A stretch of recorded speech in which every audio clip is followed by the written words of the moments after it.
Abra a tua Bíblia na carta que Paulo escreveu aos Gálatas, capítulo 4. Gálatas, capítulo 4. Leremos do verso de número 1 até o verso de número 7. Gálatas, capítulo 4, do verso 1 até o verso de número 7.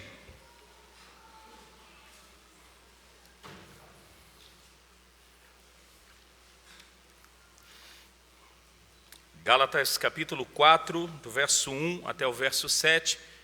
Eu vou convidá-los para que me ajude aí na leitura. Vamos alternando até alcançarmos aí o verso de número 7.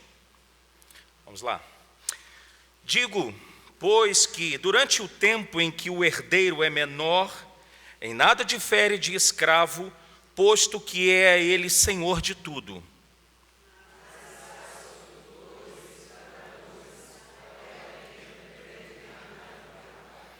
Assim, também nós, quando éramos menores, estávamos servilmente sujeitos aos rudimentos do mundo.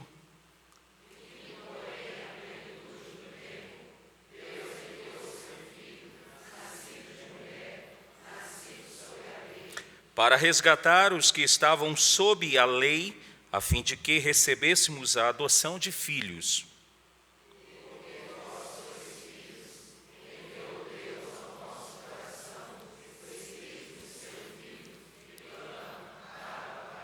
De sorte que já não és escravos, porém filho, e sendo filho, também herdeiro por Deus. Vamos orar mais uma vez? Aí eu te convido também para orar, pedindo que Deus possa, por meio do Espírito Santo dele, esclarecer esta palavra ao teu coração, que as aplicações venham ao encontro do teu coração, e que Deus cumpra o propósito dele por meio da leitura e da exposição que será feita da palavra. Pai Santo, tua palavra novamente é aberta neste culto solene a ti, e abrimos agora com o intento de ler, como acabamos de fazer, mas também com o intento de explicar este texto e trazer as aplicações para as nossas vidas.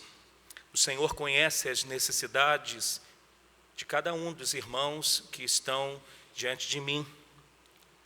E eu te peço que em algum momento, se não em todo momento, a tua palavra possa tocar em pontos que abordam as necessidades dos meus irmãos e que eles saiam daqui nesta noite com esperança, com alegria, confiante num Deus soberano que controla todas as coisas.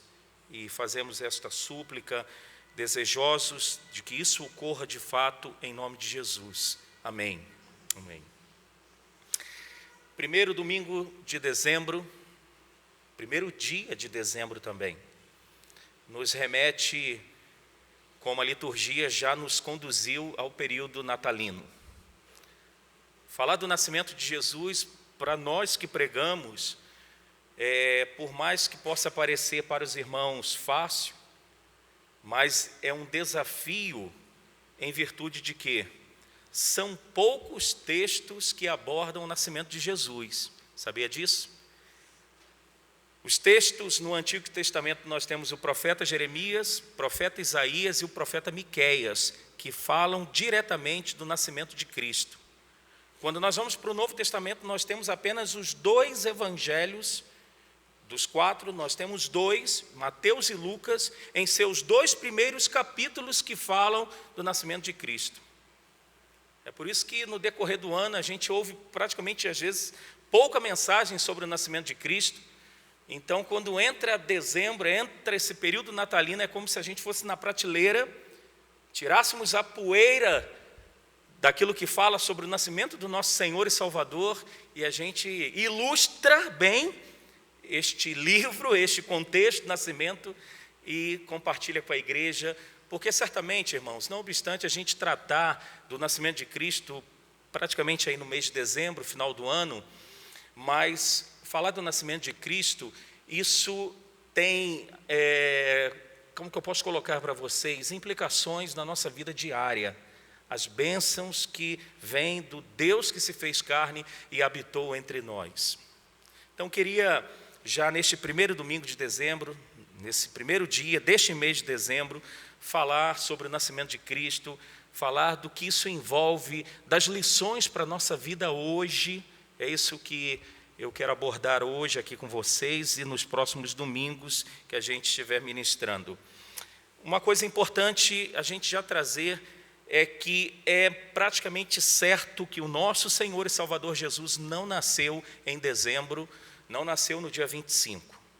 Pelo contexto histórico, é quase que impossível ter acontecido isso. Certamente isso ocorreu, por isso que nós estamos aqui adorando, porque entendemos que de fato Deus se fez carne e habitou entre nós, mas esse período lá no Antigo Oriente, ou melhor, lá na Judéia, lá em Nazaré, era um período frio demais, era um período que os pastores não estavam com seus gados, suas ovelhas, lá levando para pastar, estava lá quietinha lá, possivelmente nos seus lugares, mas não há problema nenhum da gente comemorar o nascimento de Cristo nessa data, assim entendo eu.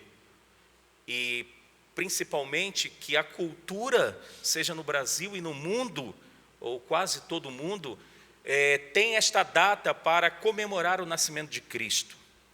E a gente tem que, de certa forma, aproveitar a cultura e anunciar a vinda do Salvador Jesus Cristo, que Ele veio, Ele habitou entre nós, como diz as Escrituras, cheio de graça e de verdade.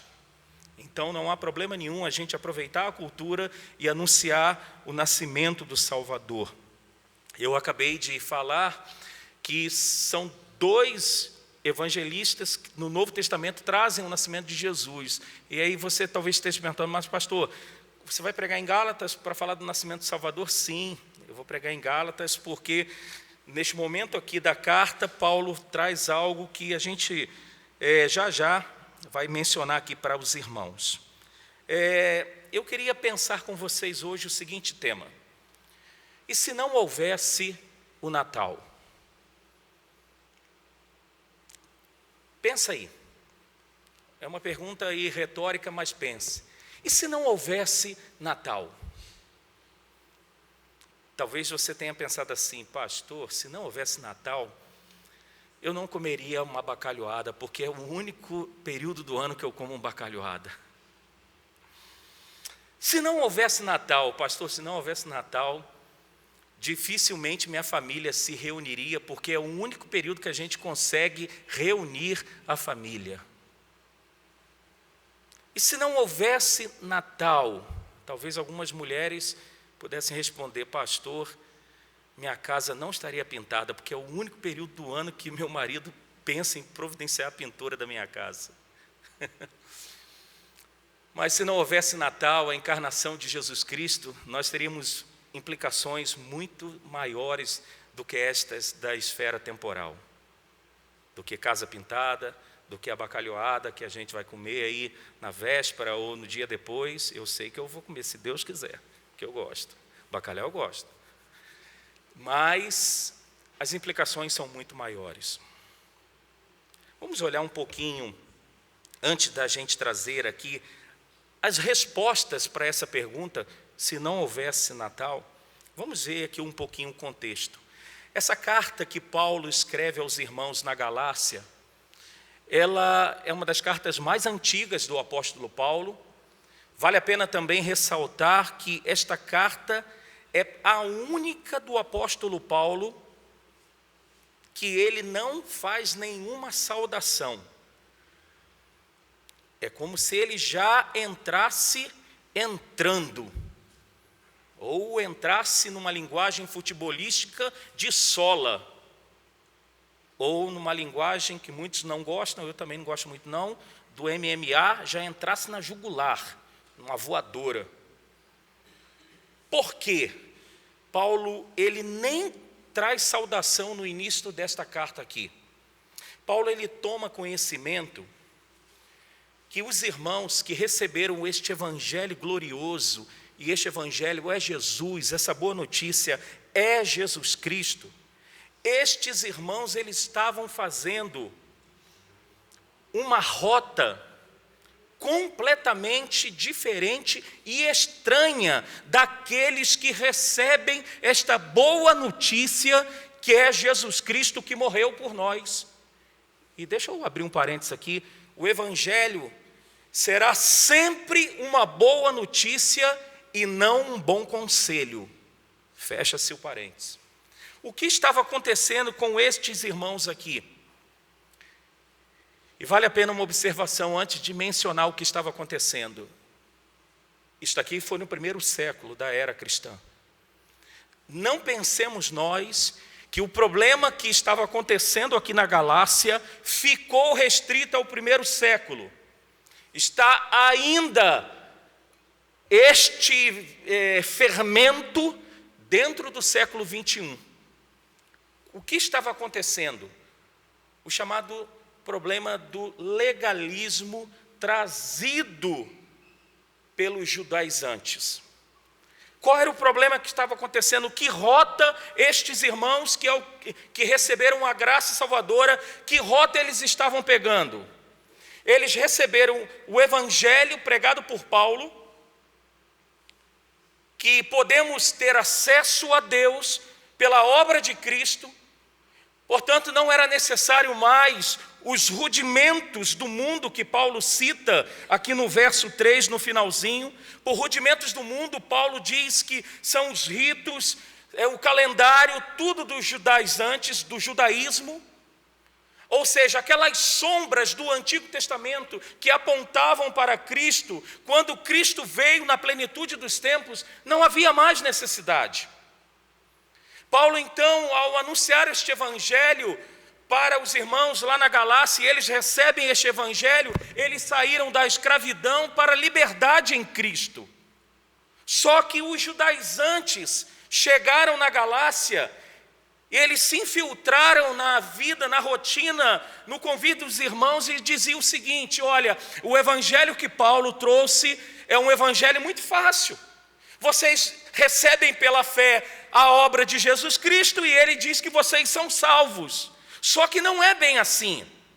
Vocês precisam de Jesus Cristo e vocês precisam também de obras, porque estes dois ingredientes aqui têm como resultado salvação. E assim então, estes irmãos estavam saindo do evangelho firmado em Cristo, da boa notícia firmada em Cristo, para também entenderem que boas obras os levaria ao céu. E Paulo toma conhecimento disso. E por isso que ele não perde tempo. Se você olhar depois o capítulo 1, é uma carta pequena, numa sentada, dá para a gente ler durante a semana. Paulo diz: vocês estão passando do evangelho de Cristo para um outro evangelho. Para um outro evangelho que não é o de Cristo. E aí, neste capítulo 4, dentro desse contexto da carta, o que Paulo traz? Ele traz o seguinte: do verso 1 até o verso 3 é como se ele contasse uma história, uma metáfora. E nós, via de regra, aprendemos mais com histórias do que com, às vezes, uma mensagem diretamente. Às vezes, se eu contar uma história aqui, vocês vão lembrar alguns para o resto da vida. Mas se eu for pregar diretamente, sem contar nenhuma metáfora, sem fazer nenhuma analogia, talvez, se forem perguntados amanhã ou terça-feira ou no decorrer da semana, o que foi pregado no domingo? Olha, eu não sei, eu acho que foi no Salmo 92. A gente fica assim. Paulo conta uma metáfora para que aqueles irmãos entendessem o perigo que eles estavam ao abandonar somente Cristo para agregar Cristo e obras para a sua salvação. A metáfora está aí nos 3 primeiros versos. Ele diz assim: digo, pois, que durante o tempo em que o herdeiro é menor, em nada difere de escravo, posto que é ele senhor de tudo, mas está sob tutores e curadores até ao tempo pré-determinado pelo Pai. Assim também nós, quando éramos menores, estávamos servilmente sujeitos aos rudimentos do mundo. A metáfora que Paulo traz, a história que Paulo traz, é a ideia romana que existia de que menores, os pais que tinham condições, colocavam seus filhos sob tutores e sobre, como diz aí, curadores. Tutores eram aqueles que cuidavam dos bens, que seria do filho quando alcançasse a maioridade, e por curadores seriam vigias. Então, Paulo conta uma história que, outrora, a vida do povo da antiga aliança, do povo judeu, que é chamado por alguns comentaristas de o jardim de infância da vida cristã, o Antigo Testamento, como o povo vivia sob a lei, era o jardim de infância da vida cristã. Ele diz que nesse jardim de infância existiam curadores e existiam tutores, que na verdade ele está trazendo como metáfora que era a lei de Deus para cuidar do povo até o povo alcançar a maioridade. E essa maioridade que ele diz, que ele subtende aqui no texto, é a vinda de Cristo. Ou seja, o povo de Israel, o povo da antiga aliança, eram considerados menores diante de Deus, eram considerados meninos que estavam sob a tutela da lei. Como Calvino, ou melhor, como Lutero disse uma determinada vez, que a lei de Deus, ela nos conduz a Cristo, ela não nos salva. Ela nos conduz a Cristo, porque ela traz um desespero dentro da gente, como são hediondos os nossos pecados, como que os nossos pecados ofendem a Deus e também a vida do próximo. Então a lei é como um dedo no nosso nariz dizendo: você é um pecador, eu sou um pecador. A lei não tem poder de salvar. Dê uma olhada em Romanos capítulo 3, verso de número 20. Romanos 3, verso de número 20.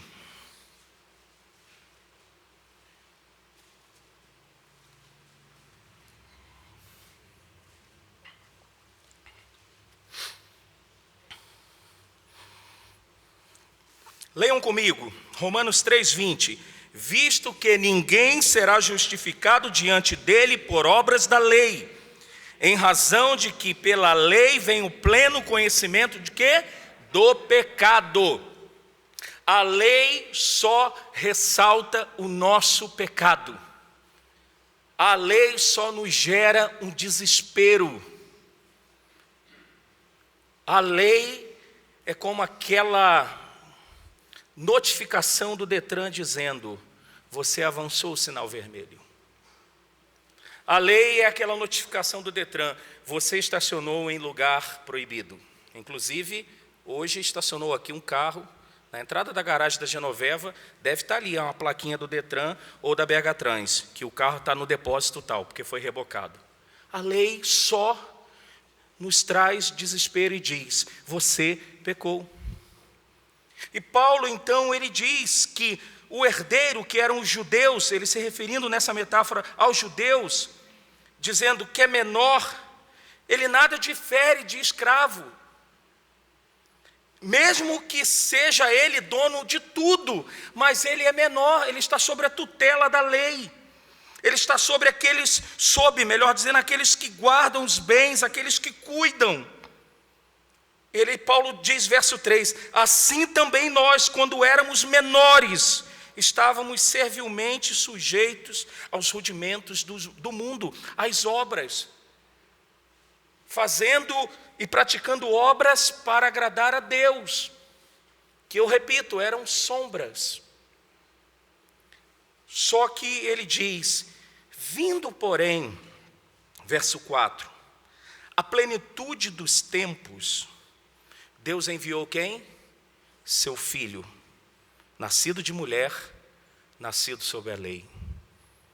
Aqui que eu pego um gancho, não forçando o texto, para pensar um pouquinho com vocês sobre o Natal. Se não houvesse Natal. Se não houvesse Natal, eu já respondo.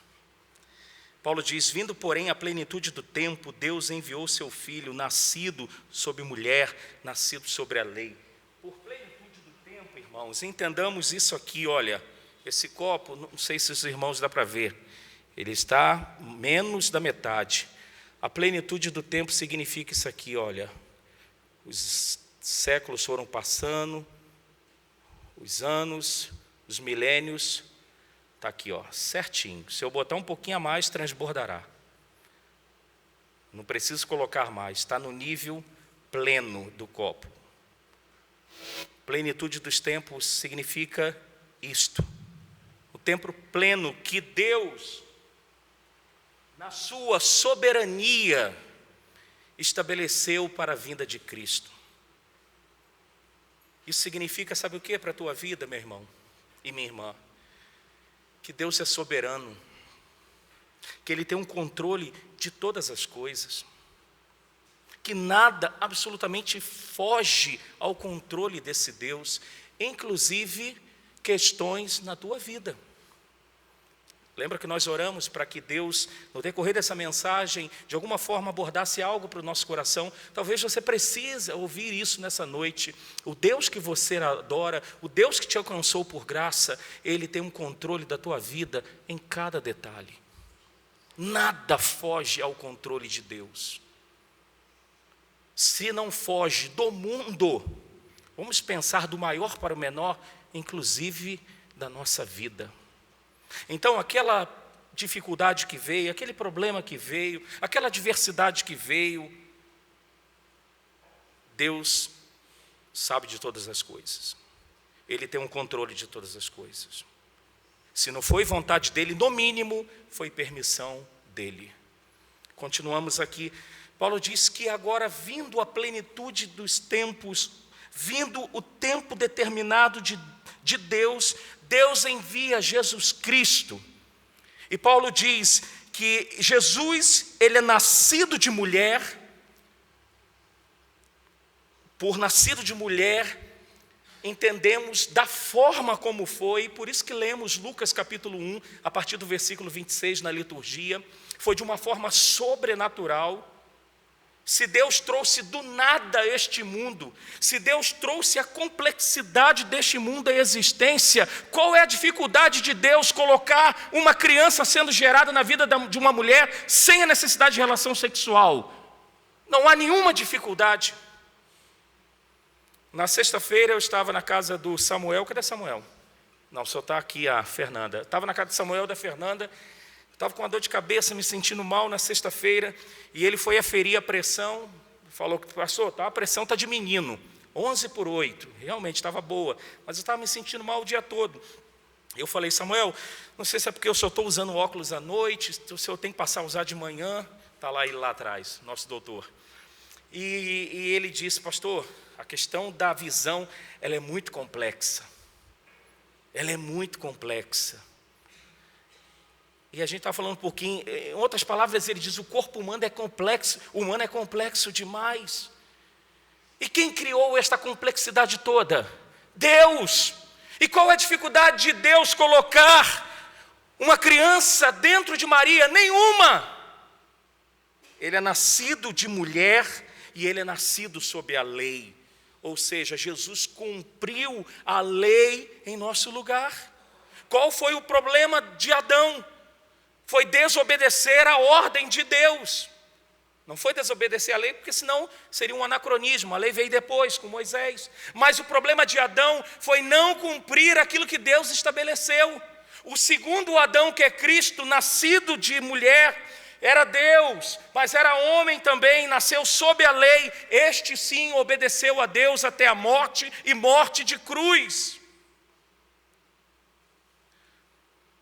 Na continuidade, o verso 5, Paulo diz, para resgatar os que estavam sob a lei, a fim de que recebêssemos a adoção de filhos. Ou seja, Paulo diz que quando Jesus veio, na plenitude dos tempos, chegou a maioridade. Já não precisamos mais de tutores, já não precisamos mais de curadores. Se você voltar ao contexto aí do capítulo 3, do verso 23 ao 29, não precisamos mais de aio, que é pedagogos.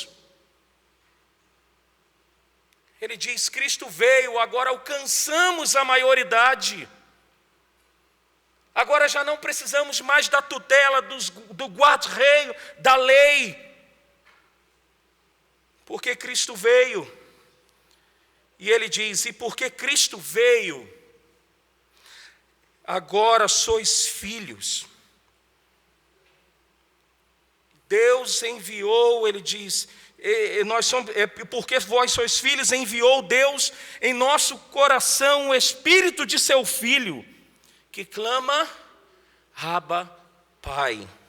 Uma palavra aramaica que significa paizinho, algo inconcebível para ser pronunciado na boca do judeu na menoridade, quando estava sob a lei. Os judeus não falavam nem pronunciavam o nome de Deus, o Deus pactual Yahvé, quanto mais chamar Deus de paizinho. E agora Paulo diz, nós que estamos na maioridade, porque Cristo veio na plenitude dos tempos, nós podemos chamar Deus de paizinho. Abba, Pai. E ele completa dizendo, de sorte que você não é mais escravo, porém você é filho. E sendo filho, você também é herdeiro. Tudo que pertence a Cristo, pertence a quem? A nós. Porque através de Cristo nós fomos adotados. A pergunta é, se não houvesse Natal? Eu trouxe aqui duas respostas. Se não houvesse Natal, ou seja, a encarnação de Cristo, primeiro, ainda seríamos escravos. Ainda estaríamos tentando nos auto-justificar diante de Deus. Estaríamos na tirania da auto-justificação. Se não houvesse Natal, se Jesus não viesse na plenitude dos tempos, não haveria justificação. Porque nossas obras não podem nos justificar. Não justificavam nenhum crente da antiga aliança, muito menos justificaria a gente agora aqui. Se não houvesse o primeiro Natal, se não houvesse o nascimento de Cristo, a gente estaria na tirania, repito, da auto-justificação. E sabe que é preocupante, irmãos? Eu vou repetir algo que eu comecei aqui nessa mensagem. Até hoje existem muitos que dizem cristãos tentando se auto-justificar diante de Deus. O mesmo legalismo lá do primeiro século que Paulo combateu, entrou direto no assunto, ainda existe hoje. Quantos vêm para a igreja, não por causa daquilo que as Escrituras dizem, o amor de Deus nos constrange. Vem de fato para adorá-lo, vem de fato para celebrá-lo, para se deleitar na presença do Pai, mas vem por autojustificação. Vem até por interesses próprios, porque se eu não for na igreja, minha semana pode ser... irmãos, como nós precisamos aprender a amar a Deus.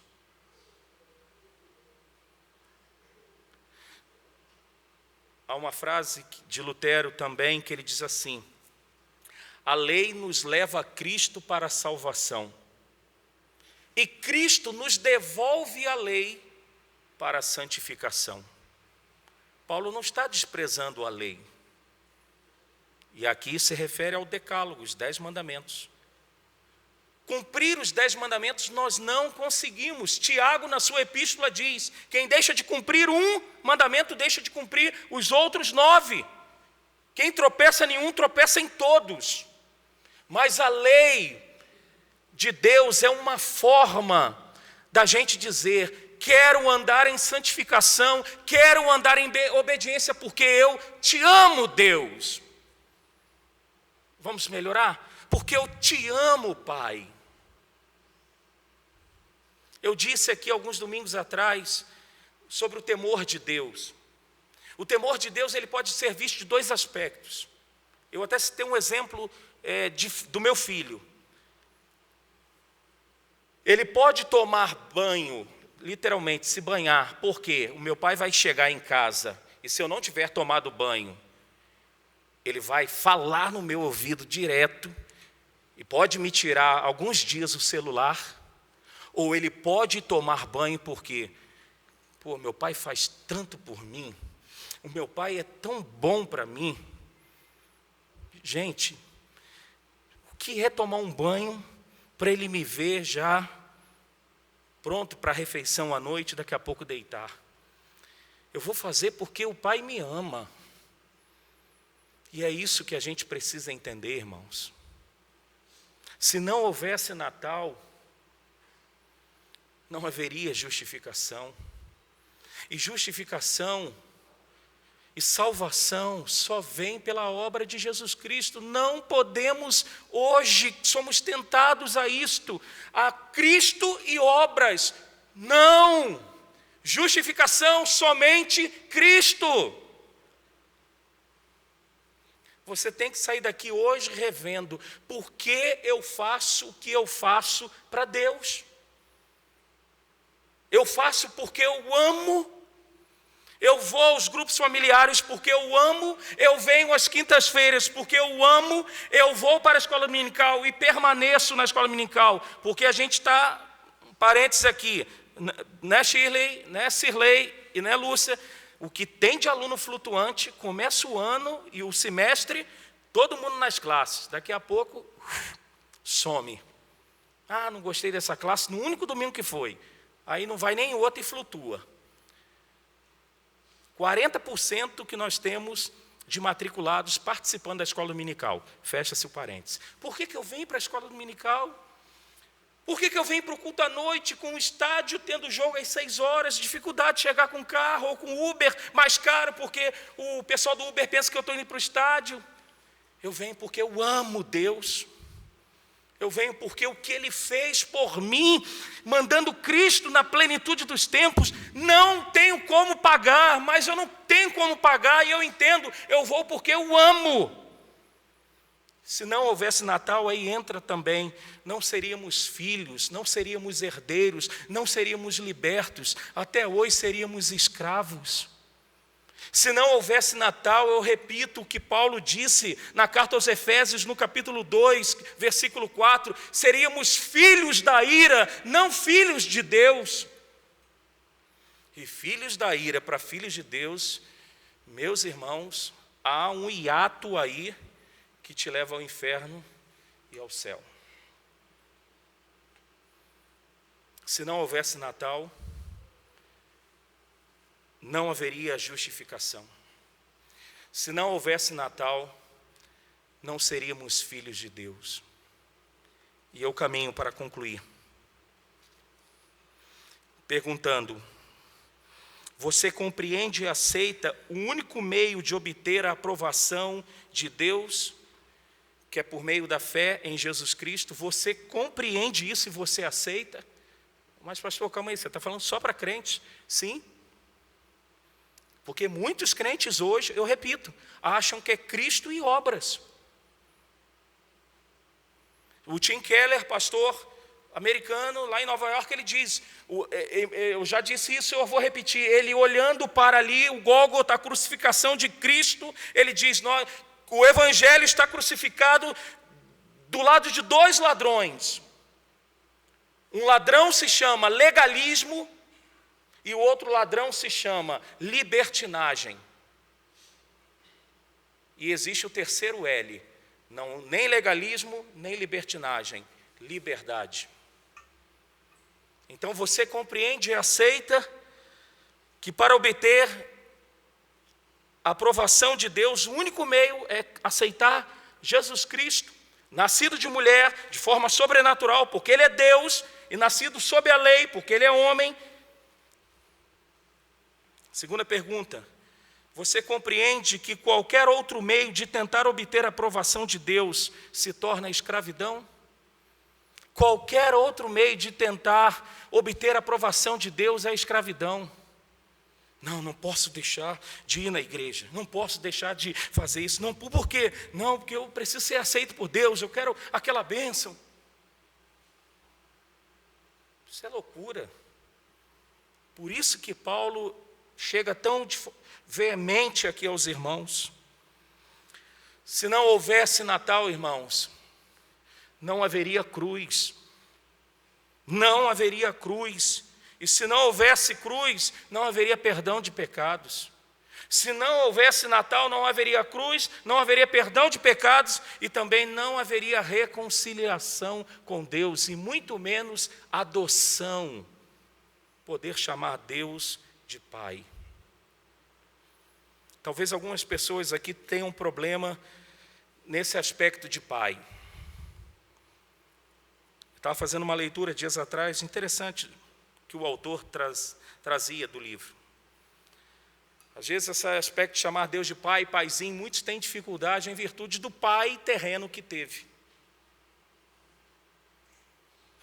Porque quantos aqui tiveram pais, ou pai, melhor dizendo, a figura masculina pai, um carrasco?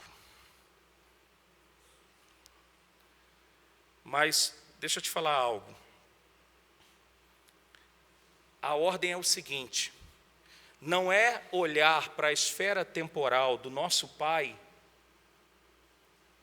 e lançar na figura do nosso pai terreno o espelho para olharmos o nosso pai eterno e celeste.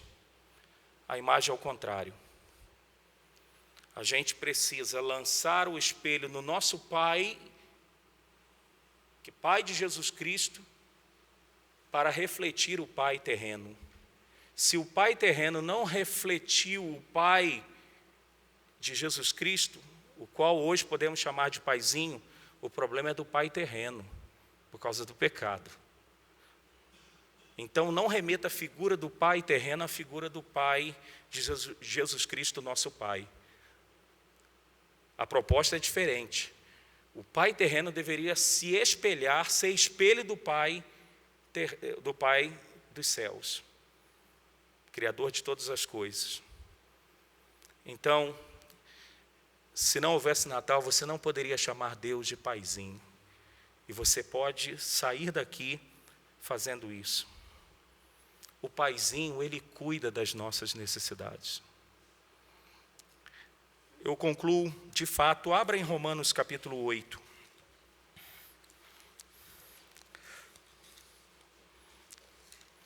Romanos capítulo 8.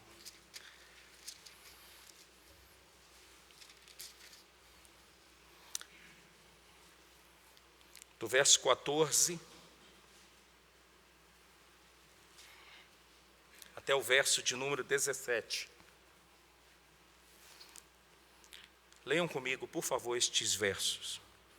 Pois todos que são guiados pelo Espírito de Deus são filhos de Deus.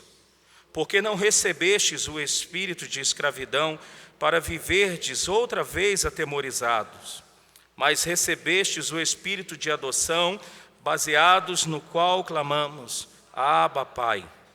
O próprio Espírito testifica com o nosso espírito que somos filhos de Deus. Ora, se somos filhos, somos também herdeiros, herdeiros de Deus, co-herdeiros com Cristo. Se com Ele sofremos, também com Ele seremos glorificados. Amém, irmãos? Curve a tua cabeça, vamos orar.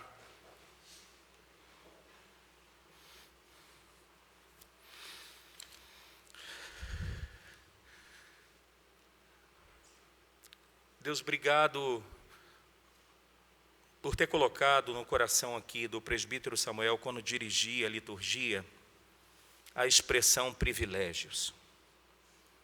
De fato, Senhor,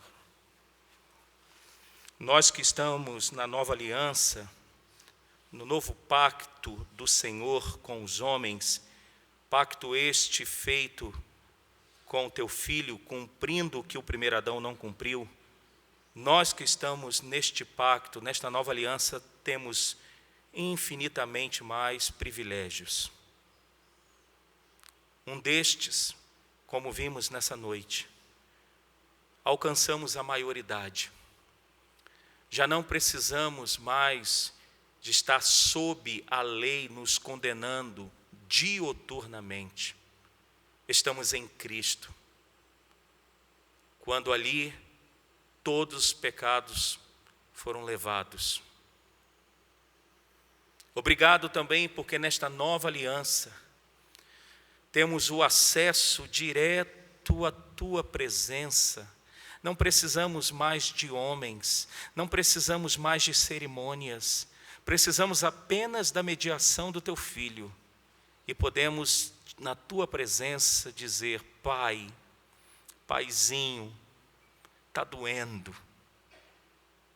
Paizinho, eu não entendo o porquê está acontecendo isso.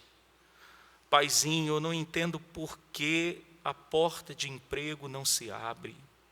Paizinho, eu não entendo o porquê desta enfermidade. Paizinho, eu não entendo o porquê.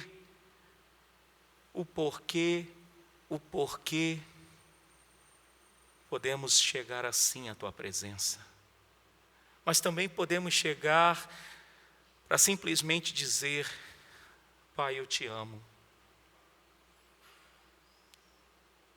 Eu te amo. Porque o Senhor me presenteou com algo que eu não poderia, com minha vida, com o meu suor, com minhas obras, comprar. A vida eterna. Eu te amo, Paizinho. Deus, que nesta noite, ao pensarmos, se não houvesse Natal, possamos lembrar do que Paulo disse aqui, não no contexto do nascimento de Jesus, no sentido natalino, mas na vinda de Jesus, na plenitude dos tempos, no tempo certo. Que possamos sair daqui, não só tomando conhecimento de que Tu és soberano, mas que o Senhor controla a nossa vida.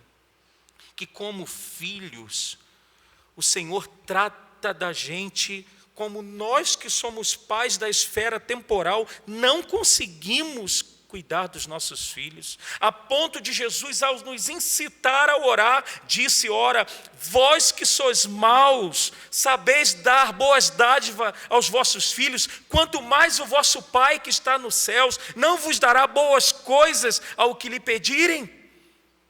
Oh Deus, obrigado pelo teu cuidado com a gente. Cuidado providencial, sempre um passo à frente, como o salmista, os filhos de Coré declararam: o Senhor vos ajudará desde antemanhã, sempre no teu cuidado providencial, um passo à frente das nossas necessidades. Obrigado pela tua palavra, testamento deixado para que a gente medite no teu amor, na tua graça, para saber do teu caráter santo, caráter imutável, caráter justo, caráter amoroso, caráter santo.